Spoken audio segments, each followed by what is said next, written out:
Les supervolcans les plus grands et les plus méchants de notre planète se réveillent. Lorsqu'ils entreront en éruption, vous le remarquerez certainement, même si vous vivez à des milliers de kilomètres de l'épicentre. Les scientifiques craignent que nous n'ayons pas assez de temps pour nous préparer et faire face aux conséquences d'une super éruption. On observe une activité volcanique près de la ville italienne de Naples. Et non, cela n'a rien à voir avec le célèbre Vésuve, mais avec un autre volcan. Celui-ci est plus difficile à voir car son sommet n'est pas aussi élevé. Mais ne vous laissez pas abuser par ce mauvais garçon. Il pourrait être bien plus dangereux que son gigantesque voisin. Il possède un énorme cratère d'environ 13 km de large. Ce volcan porte le nom de champ Phlégréen. Il s'agit de l'un des plus grands d'Europe, et il se trouve dans le golfe de Pouzzoles. Les champs Phlégréens sont entrés en éruption il y a 39 000 ans, avec une explosion si massive qu'elle a répandu des cendres dans toute la région méditerranéenne. Elle a également provoqué une baisse de température de plus de 9 degrés Celsius dans toute l'Europe de l'Est. Ce fut la plus grande éruption volcanique du continent en 200 000 ans. Depuis, les champs Phlégréens ont connu des éruptions plus modestes, la dernière datant de 1538. Aujourd'hui, la région regorge de petits cratères, de sources d'eau chaude et de bassins bouillonnants qui prouvent que ce supervolcan est toujours bien vivant et qu'il ne nous a pas oubliés. Depuis le début des années 2000, le sol du cratère géant et de la ville voisine s'élève lentement de 3 à 4 cm par an. Au moins 150 tremblements de terre ont secoué cette zone ces derniers temps. En mai 2024, un séisme d'une magnitude de 4,4 s'est produit dans la région, le plus important des 40 dernières années. Les habitants ont dû quitter leur maison et camper à l'extérieur car ils craignaient d'autres tremblements de terre. Personne ne sait comment les champs phlégréens se comporteront dans les mois et les années à venir. Alors les autorités organisent des exercices d'évacuation pour préparer la population au pire. Mais ce volcan italien ressemble à un chaton innocent comparé à la caldeira de Yellowstone. Pour qu'un volcan mérite le titre de supervolcan, il doit être capable de produire des éruptions catastrophiques et d'éjecter d'énormes quantités de magma, de cendres et de gaz volcanique. Le géant de Yellowstone répond à ces critères. Même s'il bouge de temps en temps, ce supervolcan américain n'est pas entré en éruption depuis 640 000 ans. Mais lorsqu'il se réveillera, il le fera probablement avec une puissance incroyable, équivalente à celle que peuvent produire 10 énormes centrales nucléaires. Sous le sol de Yellowstone, il y a une zone très chaude remplie de roches en fusion, le magma. Au fur et à mesure que toute cette matière brûlante se déplace dans ce que l'on nomme la chambre magmatique, le sol au-dessus commence à se gonfler et à s'élever. Lorsque le magma se refroidit, le sol s'affaisse. Entre 2004 et 2009, le sol de Yellowstone s'est élevé de près de 25 cm, mais il a commencé à redescendre lentement en 2010. Les scientifiques ne savent pas si ce volcan entrera bientôt en éruption. Mais il existe un autre grand volcan, la caldeira de Long Valley, en Californie. Il est actif depuis 1980 et pourrait représenter une menace très importante pour les habitants de cet État. Les scientifiques qui l'étudient ont découvert qu'il n'avait eu besoin que d'une petite année pour préparer sa plus grande éruption, survenue il y a 760 000 ans. C'est une mauvaise nouvelle, car l'éruption d'un supervolcan peut avoir un impact considérable sur la planète, comme l'éruption du volcan Toba à Sumatra, il y a environ 74 000 ans. Il s'agissait de la plus grande éruption volcanique que la Terre ait connue en 28 millions d'années. Elle a recouvert une partie de l'Indonésie, de l'Inde et de l'océan Indien d'une épaisse couche de débris volcaniques, comme une couverture de 15 cm. La quantité de roches rejetées correspondait à près de 3 millions d'Empire State Buildings, empilés les uns sur les autres. Le cratère géant créé à cette occasion est toujours visible depuis l'espace. Toute la cendre ainsi que des gaz se sont élevés dans l'air et ont bloqué une partie de la lumière du soleil. Résultat, un hiver volcanique qui a duré entre 6 et 10 ans. Certains scientifiques pensent que cette éruption a pu affecter les premiers hommes. À l'époque de l'éruption du Toba, la population humaine a connu une chute brutale. Certains affirment même que, pour cette raison, les hommes modernes sont tous issus d'un petit groupe de survivants. Selon la théorie de la catastrophe de Toba, la plupart des premiers hommes d'Europe et d'Asie n'ont pas survécu au climat froid et rude qui a suivi l'éruption. Seuls quelques chanceux, en Afrique, auraient surmonté cette épreuve. Tous les scientifiques ne s'accordent pas sur cette hypothèse, certaines données archéologiques et climatiques témoignant d'une toute autre histoire. Un autre volcan qui a profondément changé le monde est le Tambora, en 1815. L'année qui a suivi est entrée dans l'histoire comme l'année sans été. Il faisait froid et pluvieux.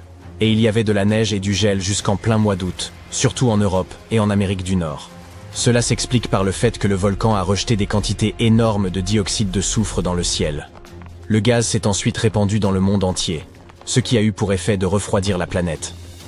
L'éruption du Tambora a également provoqué des tsunamis dévastateurs qui ont coûté la vie à près de 10 000 personnes. Par la suite, environ 80 000 autres personnes sont décédées en raison des conséquences de l'éruption. Le froid a détruit les récoltes, si bien que la nourriture est devenue très chère. Et comme les chevaux étaient alors notre principal moyen de transport, le prix de l'avoine a lui aussi augmenté de façon considérable. Certains pensent même que cela a conduit à l'invention d'un tout nouveau moyen de transport en 1817, la bicyclette. L'éruption a rendu la Terre plus froide pendant environ 3 ans. Mais même s'il s'agissait là d'un événement d'une puissance rare, c'est la catastrophe du Krakatoa, un autre volcan indonésien, qui a remporté la palme en 1883. À cette époque, il était tout simplement plus facile de diffuser des informations grâce aux télégrammes et aux photos. Son explosion finale fut le bruit le plus puissant jamais enregistré dans l'histoire. Les gens ont pu l'entendre sur 10% de la surface totale de la Terre. L'éruption a déclenché un tsunami dont les vagues ont atteint la moitié de la hauteur de la Statue de la Liberté. Si nous n'avions que 12 mois pour nous préparer à l'éruption d'un supervolcan, il nous serait vraiment difficile de stocker suffisamment de nourriture pour tout le monde. Mais ne paniquez pas tout de suite. Les éruptions de supervolcans sont très rares. La dernière s'est produite il y a 26 500 ans en Nouvelle-Zélande. Les scientifiques pensent qu'une super-éruption se produit en moyenne une fois tous les 100 000 ans. Mais ce qui est triste, c'est que la Terre ne suit pas une chronologie parfaite. Il pourrait y avoir des super-éruptions avec des intervalles plus courts et des périodes de calme plus longues. Étant donné qu'il y a déjà eu 2 super-éruptions au cours des 100 000 dernières années, il y a toujours un risque que l'une d'entre elles se reproduise plus tôt que prévu. En plus des supervolcans de Yellowstone et de Long Valley, les scientifiques font état de quelques points chauds moins connus mais tout aussi inquiétants. Au Chili, la Laguna del Maule est entrée en éruption par le passé, laissant derrière elle un immense cratère. Au cours des 20 dernières années, le sol s'est mis à s'élever de près de 0,3 mètres par an, soit très rapidement. Certaines personnes s'inquiètent du fait que cela pourrait être le signe d'une grande éruption à venir. Mais les scientifiques affirment qu'il n'y a pas encore assez de magma pour qu'une catastrophe survienne. En Bolivie, le volcan Uturuncu se réveille également. Il fait partie d'un groupe de volcans qui ont fait parler d'eux par le passé. Depuis les années 60, le sol autour de l'Uturuncu se soulève, mais la dernière éruption remonte à 250 000 ans. Même si le magma remonte, il n'y a pas lieu de s'inquiéter pour l'instant. La probabilité qu'une super-éruption se produise au cours de notre vie est de 1 sur 1400, ce qui est assez faible, et il n'y a donc pas de raison de s'alarmer outre mesure. Mais tout comme quelqu'un gagne à la loterie chaque semaine avec de très faibles chances, une super-éruption pourrait se produire un jour ou l'autre. Et lorsqu'elle se produira, nous devrons absolument être prêts. Lorsque l'on pense au volcan Actief, une région nous vient à l'esprit. Il s'agit de la ceinture de feu du Pacifique. Les 3/4 des volcans de la Terre se trouvent dans cette ceinture.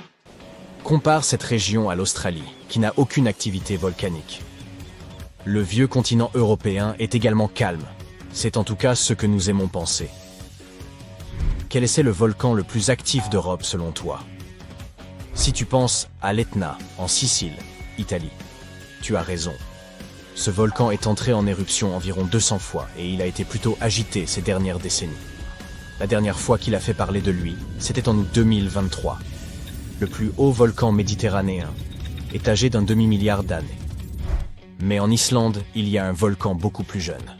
Il s'est éveillé le 10 juillet 2023. Dans l'après-midi, 3 fissures sont apparues dans le sol sur une péninsule, au sud-ouest de l'île. C'était à la base d'un petit pic montagneux. Son nom signifie petit bélier dans la langue locale. Le volcan crachait de la lave en fusion très haut dans les airs. Il y avait également des panaches de gaz dans la zone. Mais cet événement n'a pas surpris la communauté scientifique. On en savait déjà beaucoup sur la région qui s'étend entre les villes de Reykjavik et de Keflavik. Le nom de ce volcan est difficile à prononcer. Dites donc, ça fait pas beaucoup de voyelles. Il était déjà entré en éruption lors des 2 étés précédents. Cette activité est survenue après 8 siècles de sommeil. Les jours précédant la dernière éruption, les sismologues, qui étudient les tremblements de terre, ont enregistré plus de 12 000 secousses. Lorsque le sol s'est ouvert en juillet, les fissures dans la mesurée n'est plus d'1 kilomètre de long. Le lendemain matin, 2 d'entre elles se sont refermées. Toute la lave sortait maintenant de la dernière fissure. Elle s'est transformée en un cône allongé, la forme la plus simple que peut prendre un volcan. La lave a ensuite rempli un grand cratère. Dès la première semaine, le cône a atteint près de 30 mètres de haut, et il continue à grandir. La nuit de la première éruption, la lave s'est répandue dans toutes les directions. Ces cendres ont enflammé la mousse des environs. Les autorités ont fermé la zone. Des gaz toxiques s'échappaient des volcans, et de la fumée se dégageait de la mousse. Les pompiers sont accourus. Au bout d'une semaine, ils ont déclaré que la zone était sûre. Les visiteurs sont rapidement venus assister à la naissance du plus jeune volcan d'Europe. Cette forme de tourisme est assez développée en Islande. Les gens viennent du monde entier pour observer les volcans en activité. Le pays du feu et de la glace abrite plus de 130 volcans. Une trentaine d'entre eux sont actifs. Je sais ce que tu te dis. Ce type de tourisme est-il sans danger? En Islande, oui. Les autorités surveillent constamment tous les points chauds. L'île est parsemée de plusieurs dizaines de stations sismiques. Celles-ci permettent aux chercheurs de prédire avec précision les futures éruptions. Et les urgences sont habituées à ce genre d'événements. Ils peuvent rapidement boucler les zones à risque. C'est ce qui s'est passé en 2010. Un volcan situé au sud de l'Islande, Eyjafjallajökull, dont tout le monde peinait à prononcer le nom, est entré en éruption. Il a craché un panache de vapeur et de cendres de 11 km de haut. Ça n'a pas été de tout repos pour les voyageurs aériens. Les vents ont transporté l'énorme panache vers le sud-est, en direction de l'Europe du Nord. De nombreux pays ont fermé leur espace aérien pendant plusieurs jours pour des raisons de sécurité. Le volcan est entré en éruption en mars, mais la Terre tremblait déjà depuis janvier. Les sismologues savaient donc qu'une éruption approchait. En ce qui concerne le plus jeune volcan du continent, l'infrastructure touristique est déjà là. Les visiteurs peuvent laisser leur voiture sur un parking prévu à cet effet. Ils effectuent ensuite une randonnée de 5 heures. Celle-ci mène à une plateforme d'observation. Les touristes sont alors si proches de l'épicentre qu'ils peuvent sentir la brume qui se dégage du cratère. C'est la nuit que le spectacle est le plus impressionnant. La sécurité n'est jamais un problème.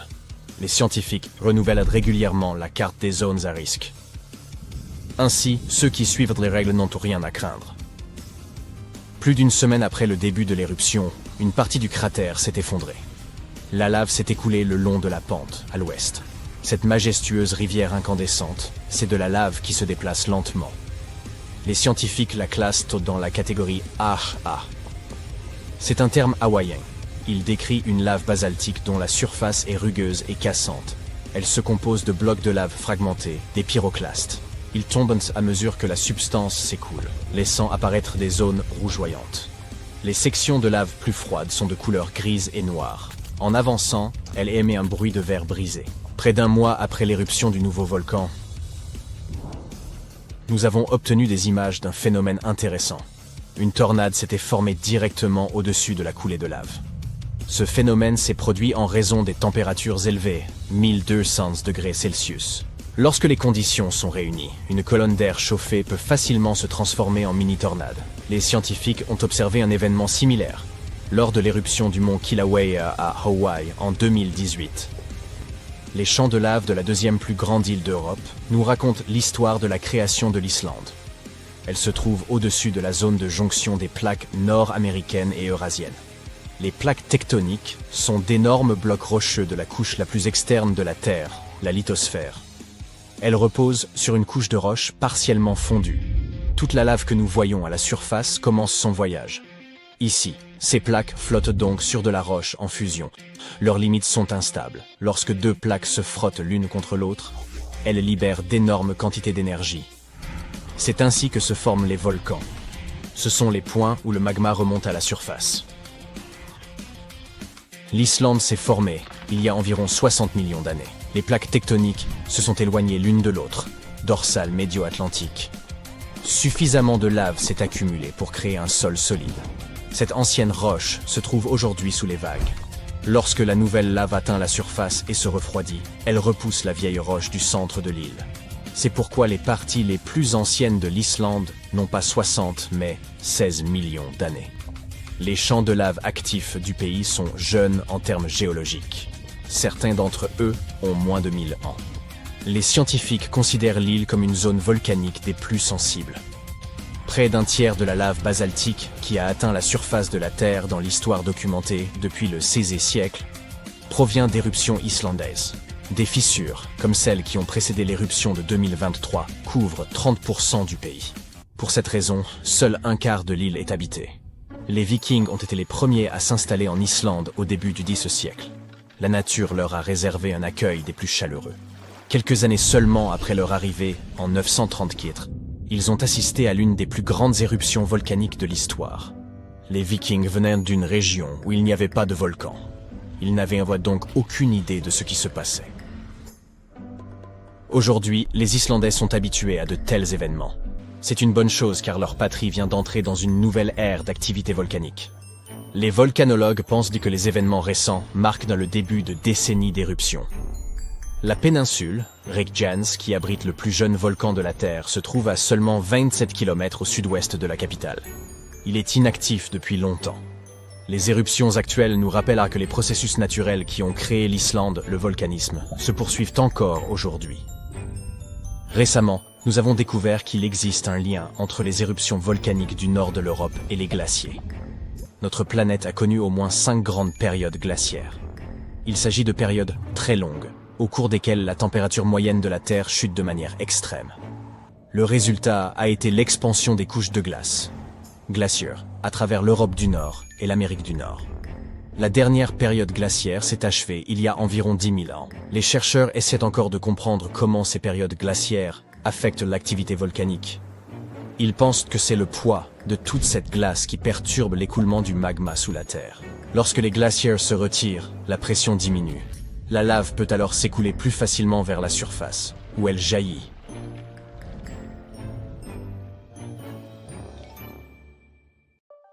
Frankenstein, un climat glacial et des torrents de lave, qu'ont-ils donc en commun?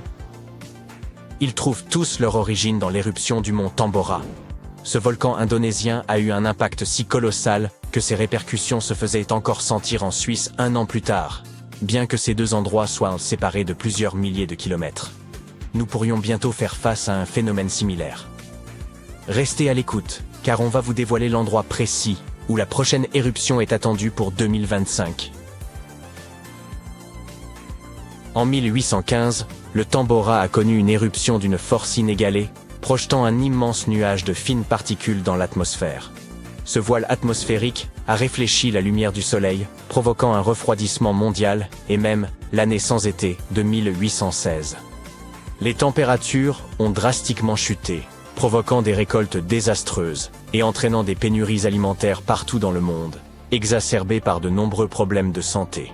Anecdote méconnue, Frankenstein a vu le jour en raison d'un été anormalement froid en 1816. Mary Shelley, bloquée en Suisse par ce climat glacial, a rédigé ce récit pour combler ses journées. Mais ce fut la seule conséquence positive de cet événement. En Angleterre et en Irlande, les mauvaises récoltes ont causé une famine si sévère qu'elle a coûté des vies. Tout cela imputable à l'éruption survenue en Indonésie. Bien que plusieurs autres volcans soient entrés en éruption depuis, aucun n'a eu d'impact aussi dramatique que le Tambora. Markus Stoffel, professeur de climatologie à l'Université de Genève, estime que les éruptions majeures ne sont pas simplement dues au hasard. Elles sont inévitables. Nous avons donc le choix. Attendre passivement ou commencer dès aujourd'hui à nous préparer. Cette future éruption se produira dans un monde bien différent de celui de 1815. La planète est aujourd'hui non seulement beaucoup plus densément peuplée, mais elle a aussi connu des transformations irréversibles qui bouleversent notre quotidien. Si vous pensez que les volcans sont toujours les grands responsables, détrompez-vous. En réalité, ils ont joué un rôle fondamental dans la structuration de notre planète. Ils participent à la formation des terres, au développement de l'atmosphère et à la régulation du climat. Prenez Yellowstone par exemple. La lave épaisse qui s'est déversée à la surface a remodelé le paysage de manière irréversible. Lorsqu'un volcan entre en éruption, il projette un mélange de lave, de cendres et de gaz, dont du dioxyde de carbone. Mais ne vous alarmez pas, en comparaison des émissions de nos combustibles fossiles, la quantité libérée par les volcans est négligeable. Ce qui intéresse particulièrement les scientifiques, c'est le dioxyde de soufre, car son impact sur le climat peut être significatif. Lors d'une éruption volcanique majeure, le dioxyde de soufre peut être propulsé jusqu'à la stratosphère, à environ 11 km d'altitude. Une fois à cette hauteur, il se transforme en minuscules particules d'aérosol qui dispersent la lumière du Soleil, contribuant ainsi à refroidir la planète. Toutefois, cet effet n'est pas immédiat. Ces particules peuvent rester en suspension pendant plusieurs années et se propager à travers le monde entier. Aujourd'hui, des équipements sophistiqués nous permettent de surveiller les émissions de dioxyde de soufre depuis l'espace.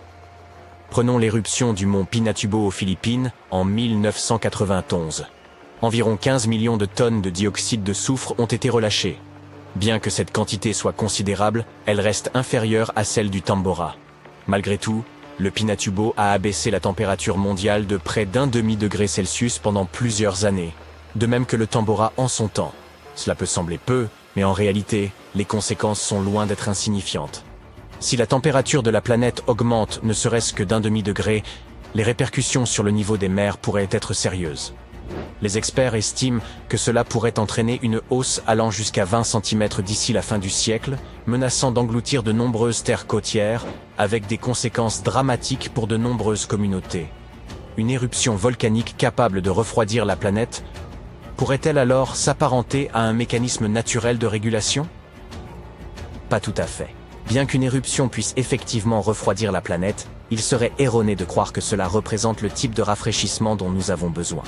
De telles variations de température peuvent gravement perturber les cultures, comme ce fut le cas en 1816.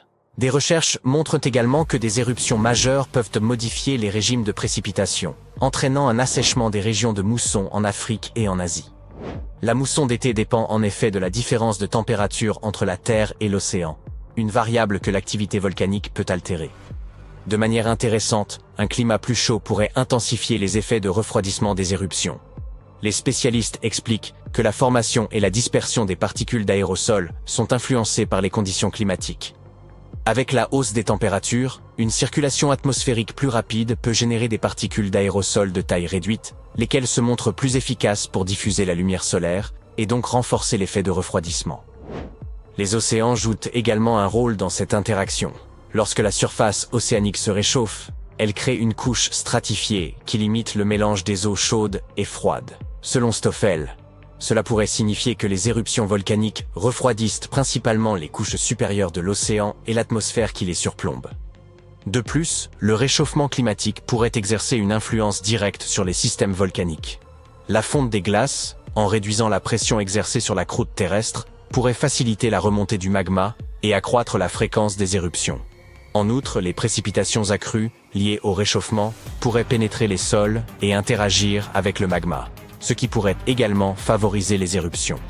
Bien que l'idée d'une période de refroidissement due à une éruption volcanique puisse sembler avantageuse dans le contexte du changement climatique, les scientifiques préviennent que les conséquences pourraient être graves.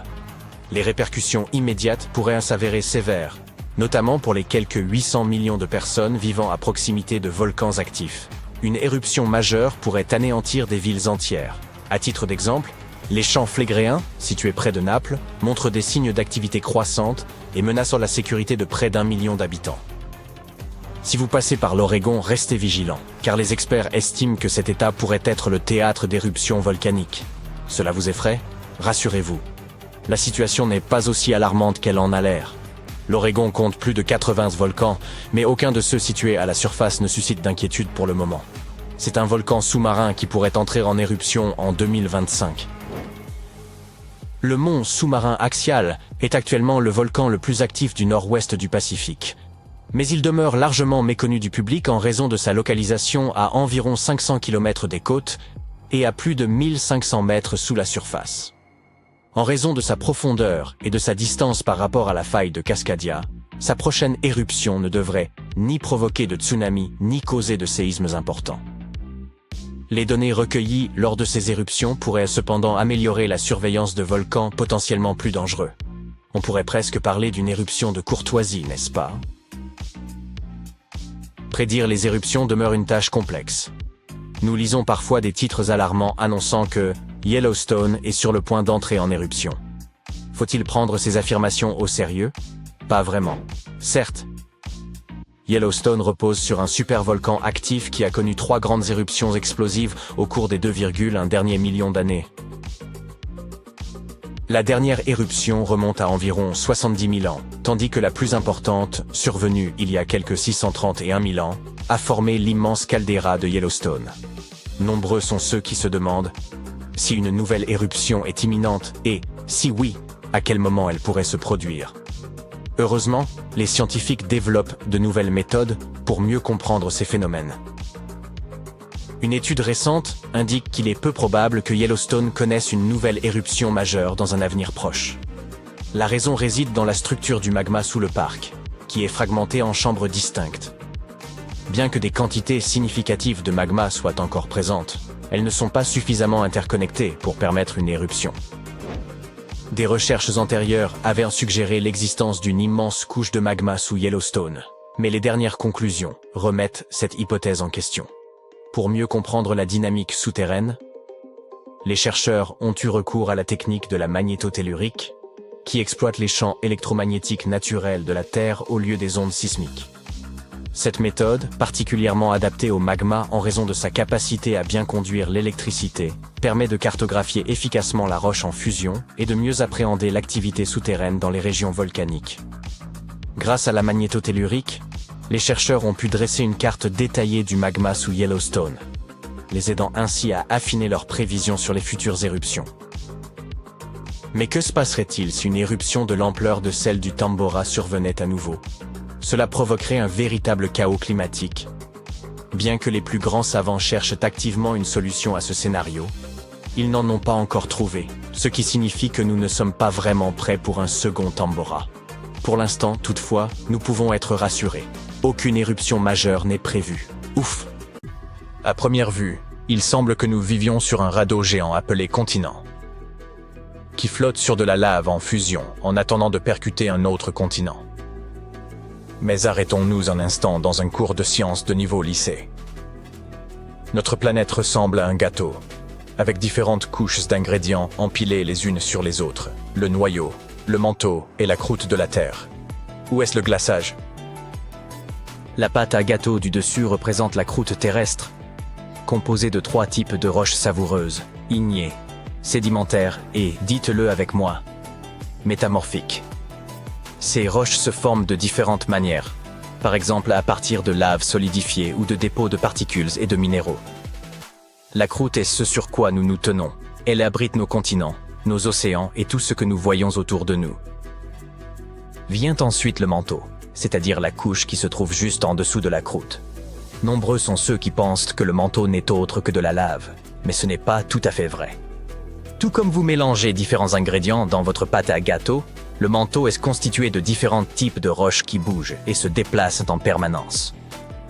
Enfin, nous arrivons à la partie la plus sucrée, le centre ou, dans le cas de la Terre, le noyau. Il se compose de 2 parties, le noyau externe et le noyau interne. Le noyau externe est constitué de roches et de métaux en fusion qui sont incroyablement chauds. Aïe, encore plus chauds que la surface du Soleil. Le noyau interne est solide, même si les températures y sont folles. Il ne devient pas liquide car la pression y est incroyablement forte. En voyant tout cela, on peut aisément imaginer qu'il y a sous nos pieds des kilomètres de lave et de roches brûlantes. Alors, comment se fait-il que les plaques tectoniques se déplacent? Les continents ne flottent pas sur une mer de roches sans fusion. Les croûtes océaniques et continentales reposent en réalité sur un manteau. Certes, il existe une couche de roches liquides dans notre planète. Le noyau externe, situé à environ 2900 km sous la surface, mais nous en sommes séparés par le manteau, qui est épais et solide. Les plaques tectoniques de la Terre se déplacent donc parce qu'elles reposent sur une épaisse couche de roches solides, le manteau supérieur. En fait, cette roche est soumise à une pression et à une chaleur incroyable, ce qui la fait couler au ralenti. C'est un peu comme le miel ou le sirop que vous versez sur les couches de votre gâteau. Lorsque vous déplacez le moule, le miel ou le sirop se déplace et s'écoule. De même, le manteau supérieur peut s'écouler et entraîner les parties qui se trouvent au-dessus de lui, mais beaucoup plus lentement que du miel. La roche est à la fois cassante et flexible. Elle peut se fissurer et se briser comme un biscuit. Je commence à avoir faim, moi. Mais elle peut aussi s'étirer et se plier comme un morceau de caramel. Lorsque les plaques s'accrochent les unes aux autres, elles ne peuvent plus bouger, mais lorsqu'elles se libèrent, elles recommencent à dériver, comme des pièces de puzzle qui se déplacent jusqu'à ce qu'elles rencontrent un nouvel obstacle. Ce sont des températures et une pression extrêmement élevées qui sont à l'origine de cet écoulement. C'est comme une grosse marmite de soupe sur le feu. Lorsque la soupe chauffe, elle commence à se déplacer, transportant la chaleur d'un endroit à un autre. C'est l'heure du déjeuner. En parlant de déjeuner, je veux dire de lave. Il n'y a pas que les roches en fusion qui remontent du noyau externe jusqu'au volcan. Lorsque les plaques tectoniques entrent en contact et qu'elles glissent l'une sous l'autre, leur frottement crée beaucoup de chaleur et de pression. C'est comme lorsque vous vous frottez les mains par temps froid. Elles finissent par se réchauffer. Ou lorsque vous allumez un feu avec des pierres. Et quand la roche fondue, ou magma, remonte à la surface, cela nous donne des volcans. Il y a longtemps, la Terre n'était pas divisée en continents comme elle l'est aujourd'hui. Au lieu de cela, il y avait une masse terrestre géante, connue sous le nom de Pangée, qui signifie « toute la Terre » en grec. Imaginez que vous soyez coincé au milieu d'un océan gigantesque. Avec le temps, ce supercontinent s'est lentement désagrégé. Ses parties se sont éloignées les unes des autres et ont formé les terres séparées que nous appelons continents. Cette idée est apparue pour la première fois au XVIe siècle, lorsqu'un cartographe s'est rendu compte que les côtes de l'Afrique, de l'Amérique et de l'Europe semblaient pouvoir s'emboîter comme des pièces de puzzle.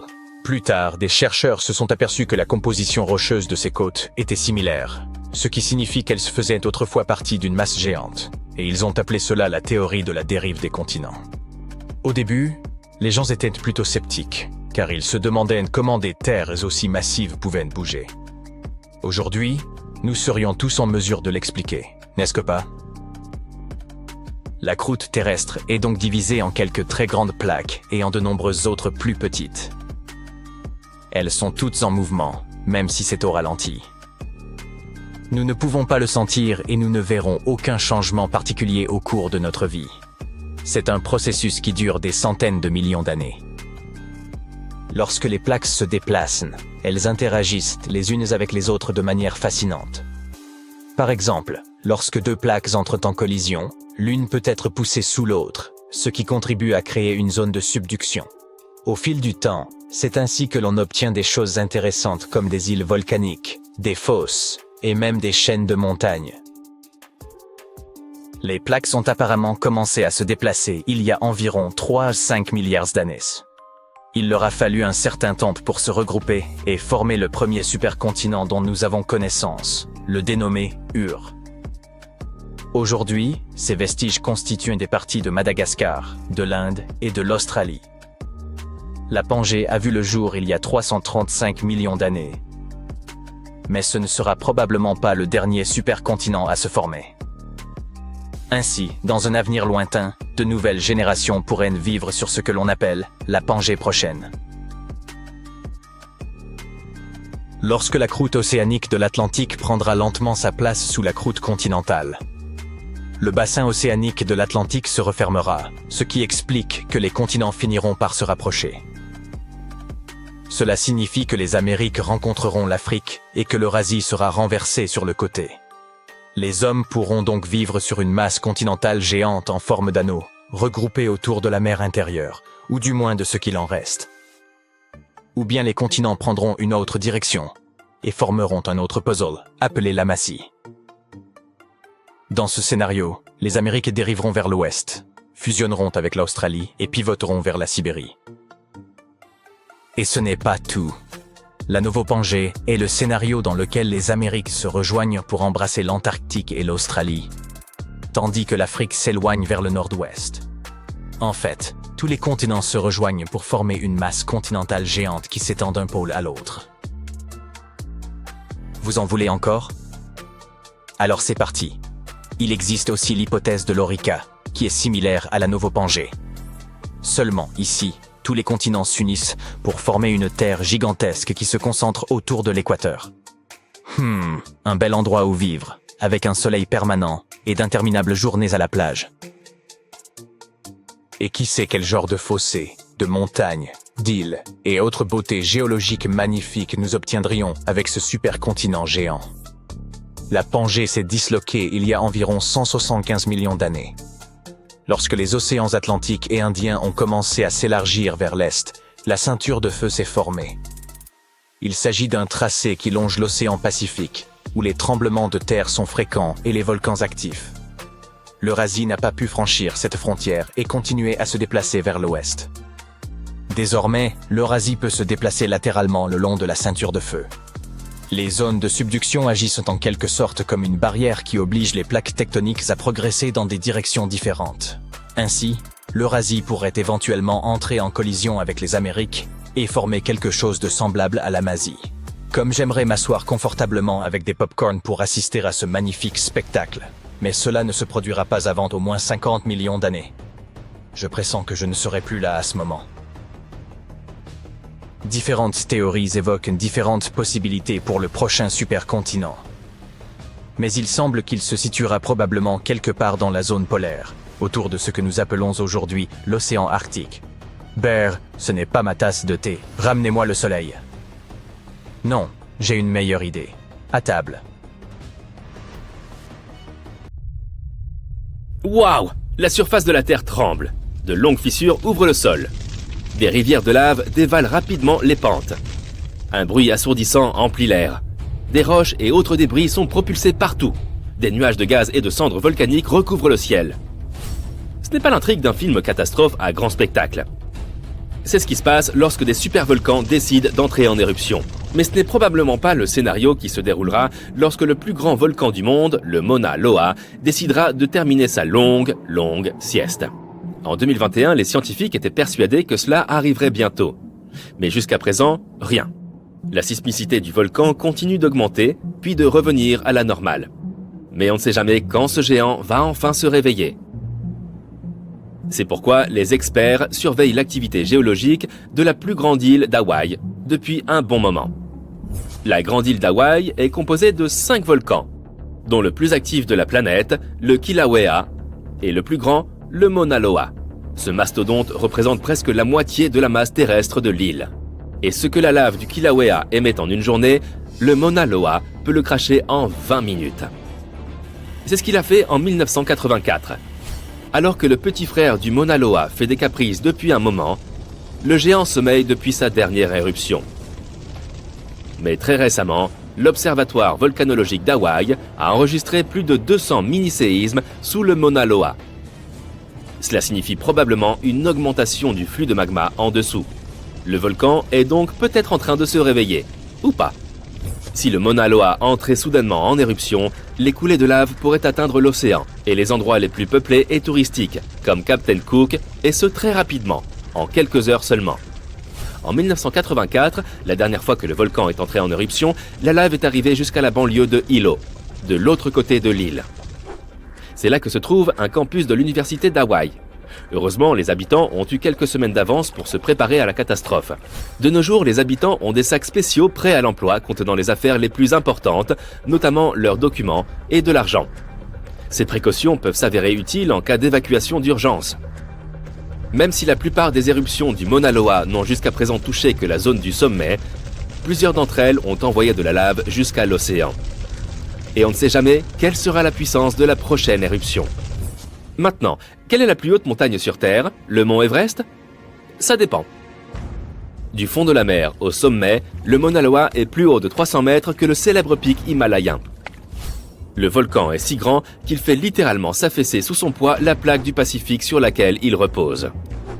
Les scientifiques affirment que lorsque ce monstre entrera en éruption, le volume de lave qui sortira constituera un danger de mort. Depuis qu'on enregistre son activité, le Mauna Loa est entré en éruption régulièrement, presque tous les 6 ans. Et même si sa dernière éruption remonte à environ 40 ans, les scientifiques sont certains que ça va se reproduire. Tu te souviens de la scène qu'on a évoquée au début? Eh bien, tu peux te détendre. Il est peu probable que cela se produise avec le Mauna Loa. Le fait est que les volcans de la grande île, y compris le Mauna Loa, ne sont pas très volatiles. C'est parce que ce sont des volcans boucliers. Ces volcans ont reçu ce nom car ils ne sont pas très hauts et ressemblent au bouclier d'un guerrier posé à plat sur le sol. Les volcans boucliers sont formés par de la lave très fluide.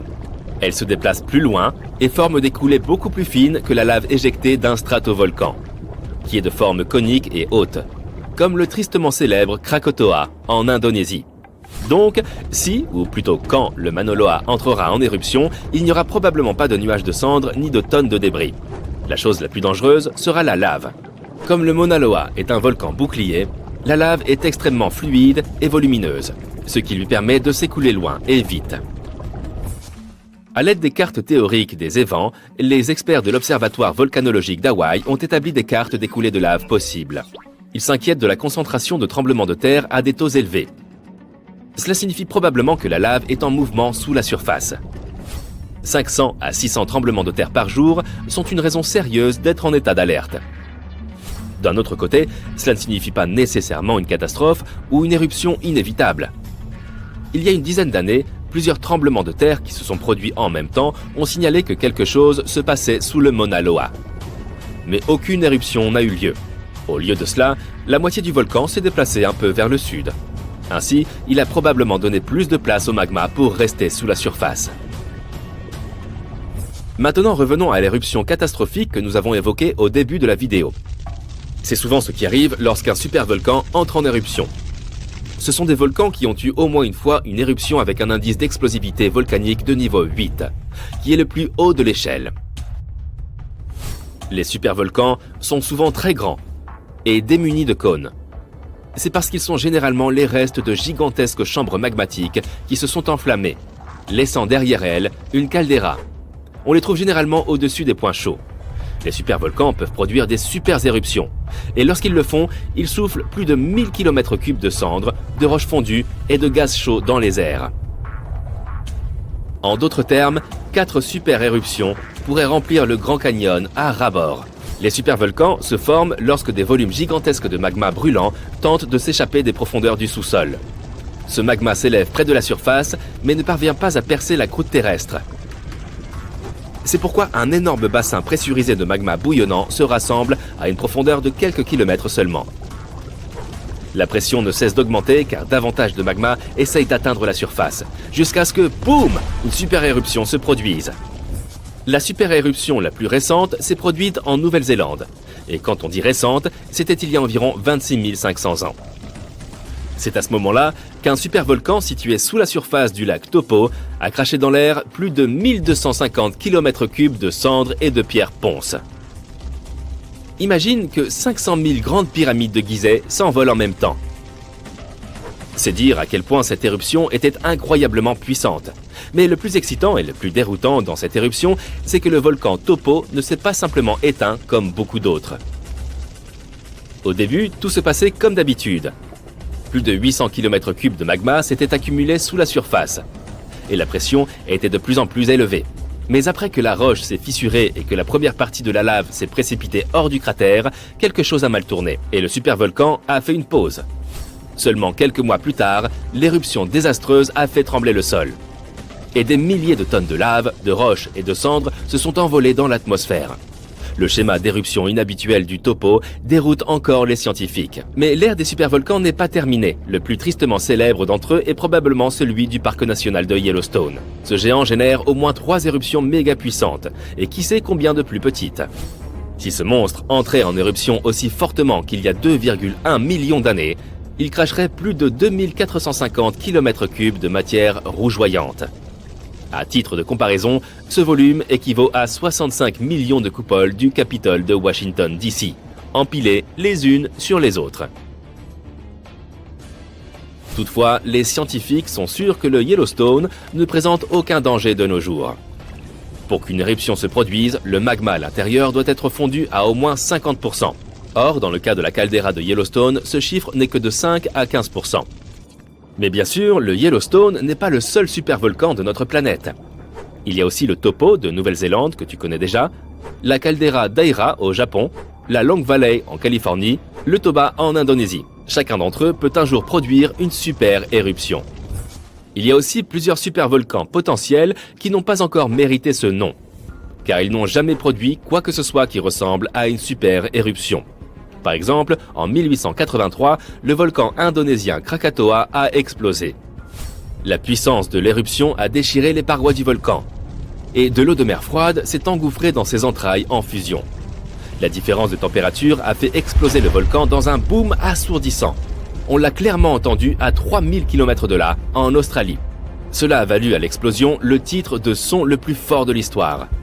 Mais même si les conséquences de cet événement ont vraiment été catastrophiques, il ne s'est pas avéré assez puissant pour être qualifié de super éruption. La dernière super éruption de Yellowstone s'est produite il y a environ 640 000 ans, bien avant que l'Homo sapiens ne fasse son apparition. Cependant, nous étions déjà présents lors d'une autre catastrophe naturelle tout aussi dévastatrice. Cette super éruption s'est produite sur l'île de Sumatra il y a près de 74 000 ans. À ce moment-là, un super volcan en éruption a ravagé d'immenses territoires, projetant des panaches de débris et de cendres qui se sont dispersés sur des milliers de kilomètres, provoquant une chute significative des températures à l'échelle mondiale. Les effets de cette éruption cataclysmique se sont fait sentir jusqu'en Afrique australe, et les experts estiment qu'il pourrait avoir eu un impact considérable sur les premiers humains. À l'époque de l'éruption, nos ancêtres utilisèrent déjà des outils en pierre et savaient probablement comment produire du fil. Certains vont jusqu'à suggérer que la super éruption du Toba aurait été d'une telle intensité qu'elle aurait pu menacer la survie même de nos ancêtres, les rapprochant du seuil de l'extinction. Selon les scientifiques, l'éruption du Toba pourrait être la plus grande éruption survenue sur Terre au cours des 2 derniers millions d'années. Elle a expulsé une quantité colossale de roches pyroclastiques, suffisante pour recouvrir la totalité des États-Unis d'une couche aussi épaisse qu'une maison à un étage. Environ un tiers de ces dépôts se sont accumulés dans le nord de Sumatra, tandis qu'une grande partie a été emportée sous le plancher océanique de l'océan Indien. Cette éruption a laissé derrière elle un lac de cratères elliptiques d'environ 100 km de long. La caldeira est si vaste qu'il est difficile de se rendre compte que l'on se trouve sur un volcan. Les dépôts de ponce issus de l'éruption sont encore visibles dans les parois des canyons, s'enfonçant profondément sous terre.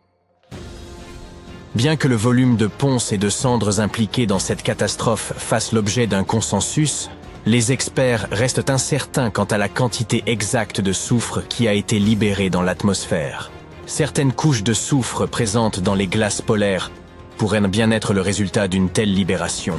Mais jusqu'à présent, aucune corrélation n'a été établie entre elles et l'éruption du Toba. Revenons à l'impact profond qu'a eu cette éruption sur les premiers humains. Il apparaît que certains ont non seulement survécu, mais ont même prospéré après cette catastrophe naturelle. Du moins, à en juger par les vestiges qu'ils ont laissés durant et après l'éruption. Il est possible que le désastre n'ait pas constitué une menace sérieuse pour ceux de nos ancêtres qui ont trouvé refuge le long des côtes. Les preuves génétiques indiquent que les humains modernes descendent d'un groupe de quelques milliers de personnes qui ont quitté l'Afrique il y a environ 60 000 ans. Pourquoi un groupe aussi restreint?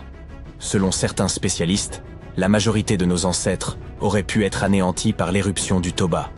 En effet, le supervolcan a projeté 4200 km3 de poussière et de roches en un instant, laissant une cicatrice terrestre large de plusieurs dizaines de kilomètres. La poussière et le soufre rejetés dans l'atmosphère par le Toba ont probablement contribué à refroidir la surface de la Terre, provoquant ainsi la formation de glaciers et une baisse du niveau des mers.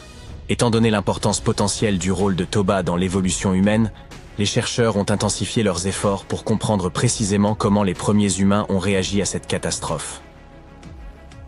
En 2011, plusieurs chercheurs ont découvert un échantillon de sol mystérieux à Pinnacle Point, en Afrique du Sud, un site archéologique surplombant l'océan Indien. Cet échantillon contenait des traces de cendres volcaniques. Après avoir analysé cette couche, ils ont mis au jour plus de 400 000 artefacts laissés par les premiers humains, allant d'outils en pierre taillés à des signes de maîtrise du feu et des ossements d'animaux. Sur la base de ces découvertes, l'équipe de recherche a émis l'hypothèse que les premiers habitants de la côte sud-africaine ont non seulement survécu, mais ont prospéré après l'éruption, peuplant cette région pendant des millénaires et perfectionnant leurs outils. Cette région aurait pu servir de refuge pendant et après l'éruption du Toba. Une étude de 2009 a suggéré qu'elle aurait pu faire chuter les températures mondiales d'une dizaine de degrés, rendant la survie extrêmement difficile ailleurs en Afrique. Mais si un hiver volcanique s'est produit, il est probable que les températures côtières aient été moins rigoureuses. D'autre part, des études plus récentes suggèrent que le Toba a libéré tellement de soufre dans l'atmosphère que les aérosols formés auraient pu s'amasser, limitant ainsi leur effet refroidissant à long terme. En d'autres termes, les températures auraient chuté drastiquement juste après l'éruption, mais uniquement dans certaines régions. Après environ 3 ans, ces effets se seraient estompés et ne constitueraient plus une menace pour l'homme. Cependant, il semble que des recherches supplémentaires soient encore nécessaires pour confirmer ces hypothèses. En attendant, voyons plutôt s'il convient de surveiller certains volcans de nos jours. L'année dernière, des milliers de secousses sismiques ont ébranlé le sol près de la centrale géothermique de Svartsengi en Islande. Le magma a fait surface dans cette région, ouvrant de larges fractures à travers la petite ville de Grindavik. Le sol y continue de se soulever, et une éruption pourrait survenir sans préavis. Mais ça ne s'arrête pas là. Partout dans le monde, 45 autres volcans continuent de montrer des signes d'activité. Prenons l'exemple du Vésuve en Italie. Ce volcan tristement célèbre pour avoir anéanti la ville de Pompéi en 79 après Jésus-Christ. Au cours des 17 derniers millénaires, le Vésuve a connu 8 éruptions explosives, suivies de coulées pyroclastiques dévastatrices. Des flux denses de cendres, de fragments de lave et de gaz surchauffés se déplaçant à grande vitesse. La dernière éruption de ce volcan remonte à 1944. Le mont Rainier, situé aux États-Unis, est considéré comme l'un des volcans les plus dangereux du pays. Son altitude élevée, sa composition chimique, sa proximité des banlieues de Seattle et Tacoma dans l'État de Washington, ainsi que sa capacité à produire des coulées pyroclastiques massives, font de ce volcan une menace sérieuse. La chaleur dégagée par le mont Rainier pourrait faire fondre la glace et la neige qui le recouvre, provoquant des coulées rapides de débris, de boue et de roches vers les vallées environnantes. Le volcan Novarupta, situé dans le parc national de Katmai en Alaska, s'est formé lors d'une éruption en 1912, la plus grande du XXe siècle. Cette éruption a projeté près de 30 km3 de cendres et de débris dans l'atmosphère, générant un flux de cendres si intense qu'il a donné naissance à la vallée des 10 000 fumées.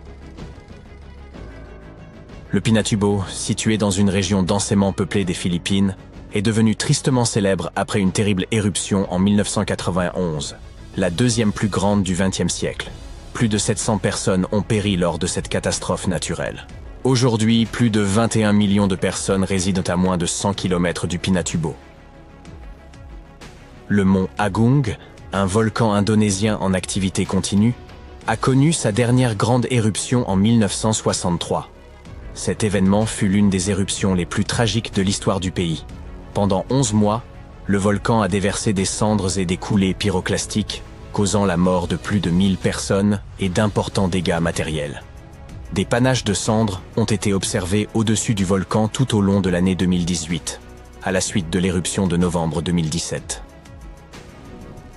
Le mont Fuji, au Japon, n'a pas connu d'éruption depuis 1707. Cette année-là, un puissant séisme aurait déclenché l'activité volcanique.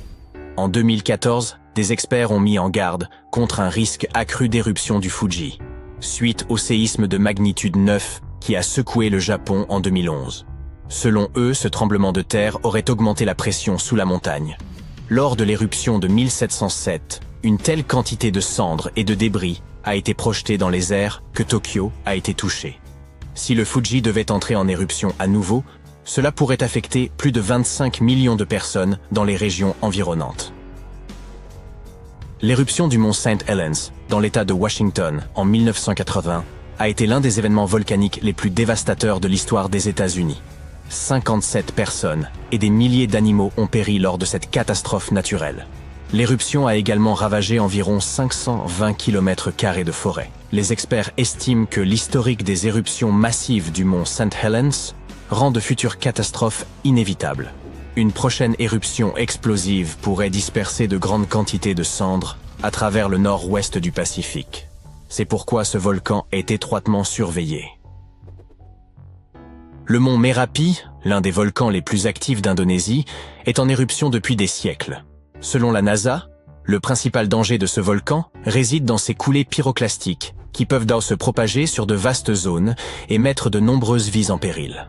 La dernière éruption du Merapi a eu lieu en janvier 2024, projetant des panaches de fumée dans l'atmosphère. Aujourd'hui, plus de 24 millions de personnes vivent dans les environs de ce volcan. Le 14 janvier 2022, les habitants d'Anchorage, en Alaska, ont entendu une série de fortes détonations.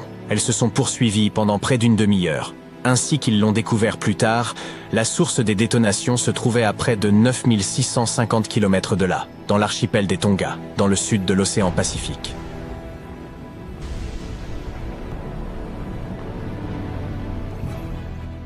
Le volcan sous-marin Unga Tonga s'était brusquement réveillé de son sommeil profond. Sa dernière éruption remontait à la fin du mois de décembre 2021, après 7 ans d'inactivité. Le Unga Tonga avait projeté un important panache de cendres dans la stratosphère, visible même depuis la capitale située à 69 km du volcan. Les jours suivants, il avait émis de la vapeur et du gaz sur une hauteur de 11 km. Par ailleurs, il avait laissé échapper des cendres qui s'étaient accumulées sur ses flancs et qui avaient même fait augmenter la taille de son île. Il s'était ensuite rendormi, et les autorités avaient annoncé qu'il était en sommeil. Mais quelques semaines plus tard, il se réveilla à nouveau, avec une force folle. Il projeta des nuages de cendres à 19 km dans l'atmosphère. Ces nuages bloquèrent le soleil à certains endroits et tombèrent du ciel sous forme de pluie. Les ondes sonores de l'éruption firent plusieurs fois le tour de la planète. Les habitants des îles Fidji entendirent un son qui leur rappela le tonnerre. Certains grondements atteignirent même le Canada. Les ondes de choc furent ressenties 4 fois au Japon et dans l'Utah, et au moins 2 fois dans le Massachusetts. L'éruption provoqua des dizaines de milliers d'éclairs.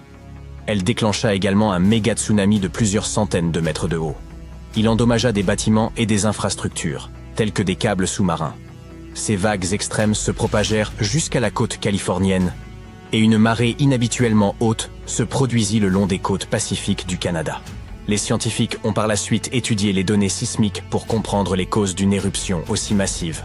Leur modèle de recherche a montré qu'il y a eu une grande explosion, probablement parce que du gaz était piégé dans les roches comme dans une cocotte minute laissée trop longtemps sur le feu. Cette explosion a libéré une énorme quantité d'énergie, équivalente à 5 des plus grands essais nucléaires souterrains.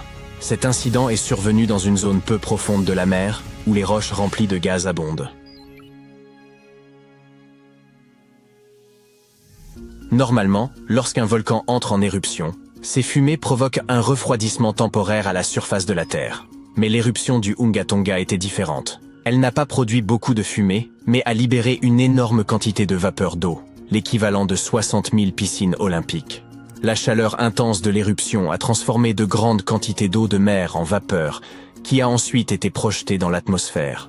Toute cette vapeur d'eau s'est retrouvée dans la stratosphère, une couche de l'atmosphère trop sèche pour que s'y forment des nuages ou de la pluie. Les scientifiques ne disposant d'aucune observation de ce type, ils ne sont pas en mesure de nous dire si cette éruption aura des effets à long terme sur nos conditions météorologiques. En effet, le seul moyen de mesurer la vapeur d'eau stratosphérique est d'utiliser des satellites spéciaux, et ceux-ci n'existent que depuis 1979. Et il n'y a pas eu d'éruption similaire à celle du Unga Tonga pendant cette période. En fait, l'incident du Unga Tonga est l'éruption de ce type la mieux documentée de l'histoire récente. Les scientifiques disposèrent de nombreux outils pour l'étudier. Des satellites qui prenaient des photos depuis l'espace, ainsi que des capteurs qui écoutèrent les vibrations et les mouvements de la Terre. Une éruption similaire a eu lieu en 1991 sur un volcan des Philippines. Mais à l'époque, les scientifiques ne disposaient pas d'instruments aussi perfectionnés qu'aujourd'hui. Des experts de différents pays ont examiné les données satellitaires juste après l'éruption du Unga Tonga. Ils voulaient en savoir combien de temps la vapeur d'eau resterait dans la stratosphère, où elle irait et, bien sûr, ce que cela signifierait pour la planète et pour nous tous. Le premier résultat important de l'éruption, du moins en partie, a été un énorme trou dans la stratosphère qui s'est maintenu pendant plusieurs mois en 2023. Lorsqu'il est apparu, la vapeur d'eau avait atteint la stratosphère polaire au-dessus de l'Antarctique. Mais l'éruption du Unga Tonga n'a finalement eu qu'un effet minime sur les températures moyennes mondiales, du moins pour l'instant.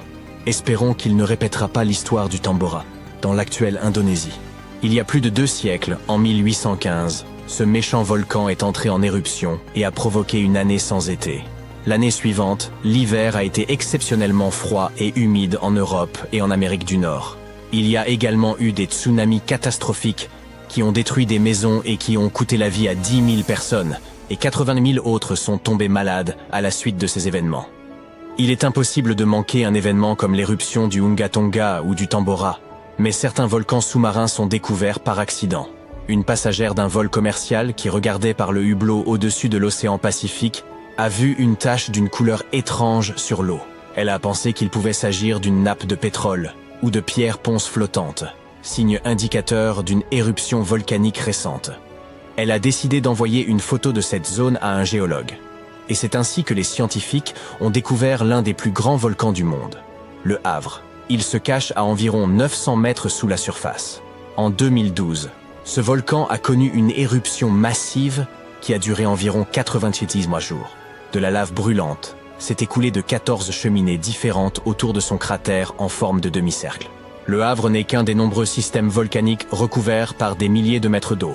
Ces volcans, les plus actifs de la planète, font partie d'un gigantesque système appelé dorsal médio-océanique, qui s'étend tout autour du monde. Ce système produit environ 75% de tout le magma qui sort des volcans de la Terre chaque année. Il libère plus de 2 km3 de lave. Lorsque le magma se refroidit, il forme les bords de nouvelles plaques océaniques, qui sont comme des pièces de puzzle géantes constituant la croûte terrestre. Une équipe de scientifiques a étudié les matériaux laissés au fond de l'océan par les éruptions volcaniques de l'âge de bronze. Il y a environ 3600 ans, un volcan partiellement immergé dans le sud de la mer Égée s'est réveillé avec fracas. Cette éruption a détruit l'île de Santorin et projeté d'énormes quantités de cendres, de roches et de gaz dans l'air. Elle a laissé derrière elle d'épaisses couches de cendres et de roches qui se sont déposées en tas au fond de l'océan. Les scientifiques étudient l'ancienne éruption de Santorin depuis plusieurs années afin de comprendre ce qui se passe lors d'éruptions d'une telle ampleur. Leurs recherches permettent d'expliquer comment les futures éruptions volcaniques pourraient affecter le climat de notre planète. Cette étude aide également les scientifiques à comprendre la force des éruptions, la hauteur des colonnes éruptives et la taille des vagues qui se forment lorsque toutes les cendres et les roches se déposent au fond de l'océan. Ces informations aideront à prévoir les dangers des futures éruptions. Lorsqu'un volcan entre en éruption, personne ne devrait se trouver à l'intérieur. Mais des scientifiques ont tenté l'expérience. En quelque sorte, ils ont mis au point une nouvelle technique d'imagerie intelligente qui utilise les meilleures méthodes de l'imagerie médicale et des microscopes optiques. L'imagerie matricielle, ainsi qu'on appelle cette technique, permet de mieux comprendre ce qui se passe sous terre, même lorsqu'il n'y a pas beaucoup de capteurs disponibles. Ces capteurs, appelés géophones, détectent et enregistrent le mouvement des ondes sismiques, c'est-à-dire des vibrations qui se propagent à travers la Terre. L'étude de ces ondes permet aux scientifiques de connaître les différents types de roches et leur disposition sous la surface. Les chercheurs ont testé leur méthode sur un volcan de Guadeloupe, dans les Caraïbes. Il n'y a pas beaucoup de géophones sur ce site, mais les scientifiques ont pu combiner les données de plusieurs géophones grâce à leur nouvelle technologie. Ils ont utilisé une astuce appelée effet mémoire pour inverser les distorsions qui se produisent lorsque les ondes sismiques ricochent sur différents matériaux souterrains et retrouver l'aspect des signaux d'origine. Ils ont ainsi clairement pu voir la structure intérieure du volcan jusqu'à une profondeur d'environ 10 km, avec des images incroyablement détaillées d'une résolution extrêmement haute. Ils ont découvert qu'il existe de nombreuses couches de magma stockées sous terre. Ces couches sont reliées à d'autres parties profondes de la planète. La connaissance de ces couches et de leur comportement pourrait permettre aux scientifiques de mieux prévoir le moment de l'éruption d'un volcan. S'ils y parviennent, ils pourront peut-être avertir les gens plus tôt et les protéger des événements les plus destructeurs. Il est 7h59 lorsqu'un homme, brusquement tiré de son sommeil, se retrouve confronté à une force mystérieuse et irrésistible. Tandis qu'il tente de comprendre ce qui se passe, une gigantesque colonne d'eau, haute de 30 mètres, fonce déjà en direction de sa ville natale. En moins de 20 minutes, une immense vague dévastatrice emportera bâtiments, arbres et véhicules, coûtant la vie à la majorité de ses proches et de ses amis. Ce scénario peut, hélas, survenir à tout moment. Le 26 décembre 2004, des milliers de touristes venus d'Europe et d'Amérique savourent les plaisirs des plages tropicales de Thaïlande, du Sri Lanka et d'Indonésie, lorsqu'un séisme sous-marin d'une magnitude exceptionnelle de 9,3 frappe au large de la côte ouest de Sumatra. Ce tremblement de terre, le plus puissant jamais enregistré en Asie, déclenche l'un des tsunamis les plus destructeurs de l'histoire, connu sous le nom de tsunami du lendemain de Noël. En quelques heures seulement, 230 000 vies seront fauchées.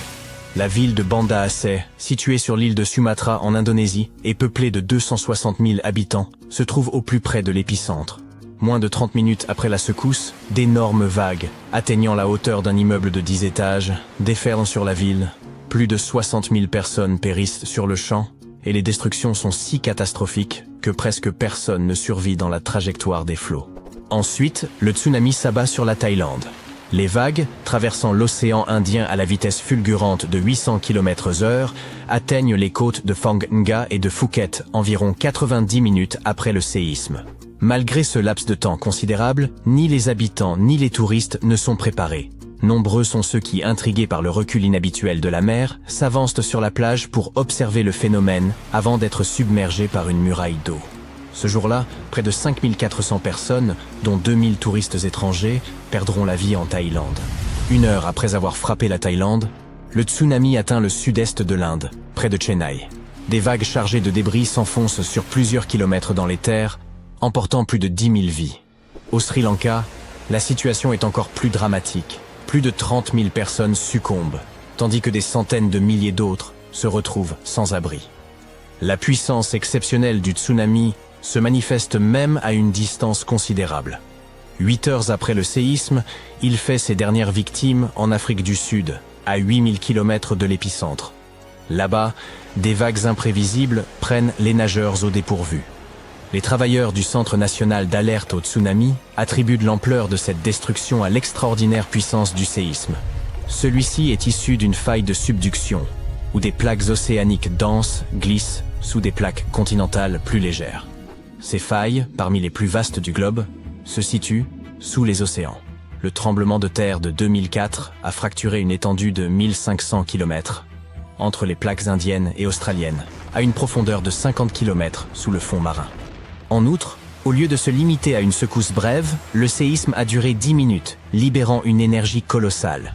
Pendant ce laps de temps, d'immenses portions du plancher océanique se sont élevées de 40 mètres, un mouvement d'une ampleur prodigieuse.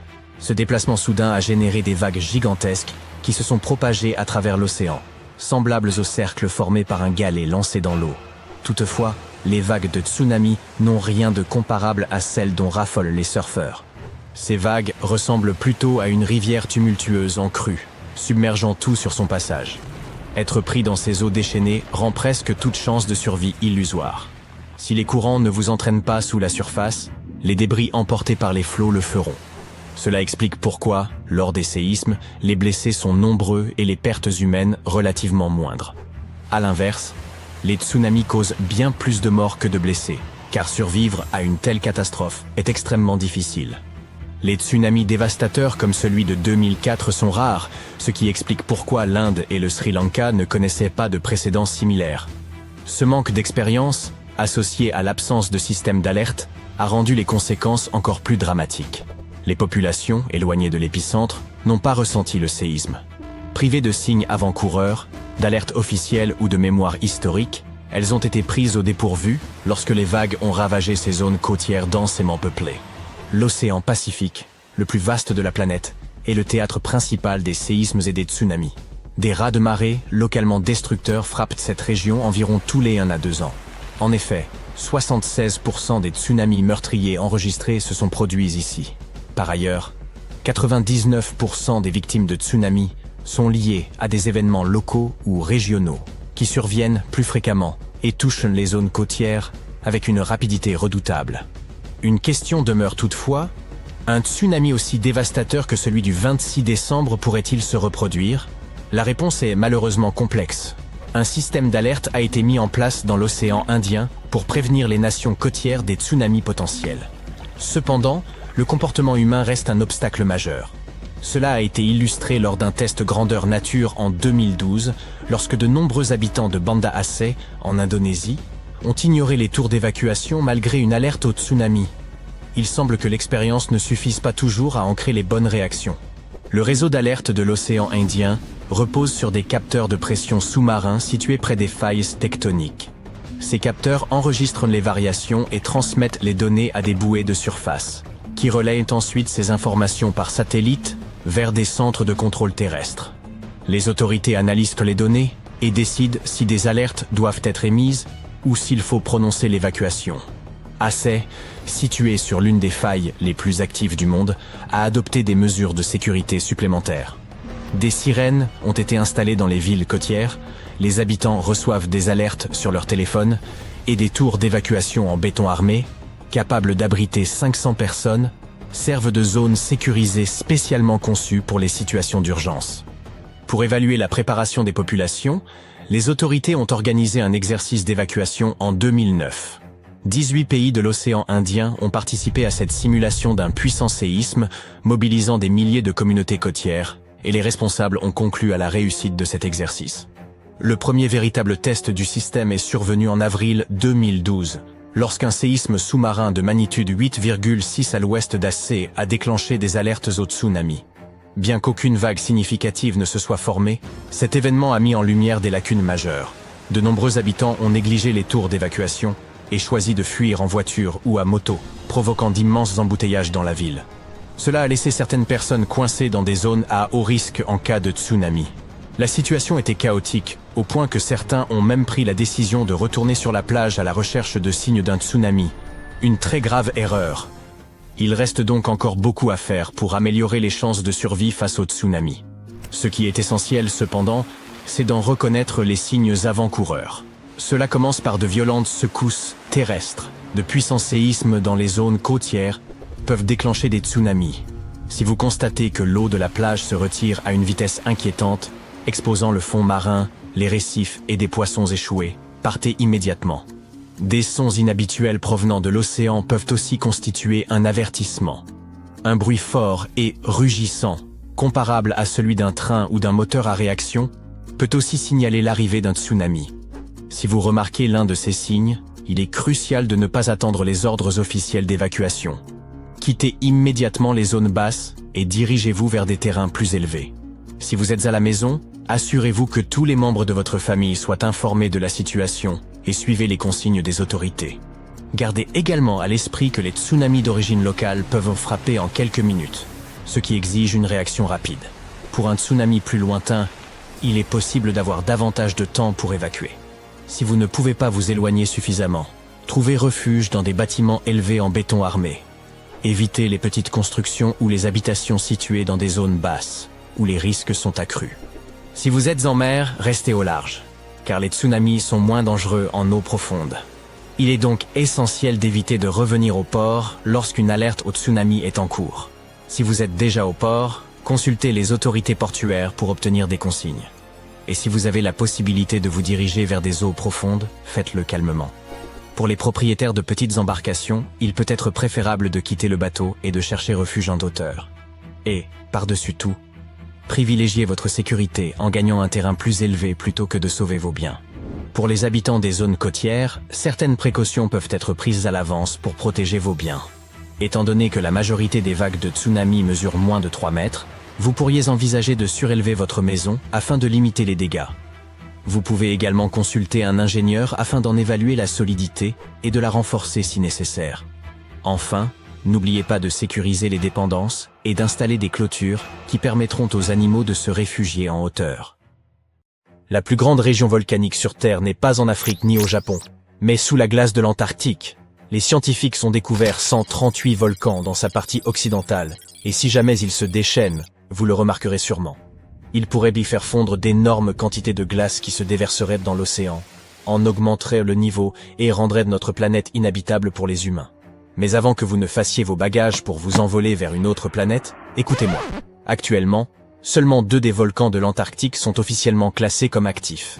Et il faudrait toute une série d'éruptions, décennie après décennie, pour qu'ils aient un impact sérieux sur le monde entier. Le mont Erebus, l'un de ces 2 volcans actuellement en activité, porte fièrement le titre de volcan actif le plus austral du monde. Il est en éruption continue depuis au moins 1972. Il émet des panaches de gaz et de vapeur, et parfois, il expulse même des roches. Les scientifiques appellent ça des éruptions stromboliennes.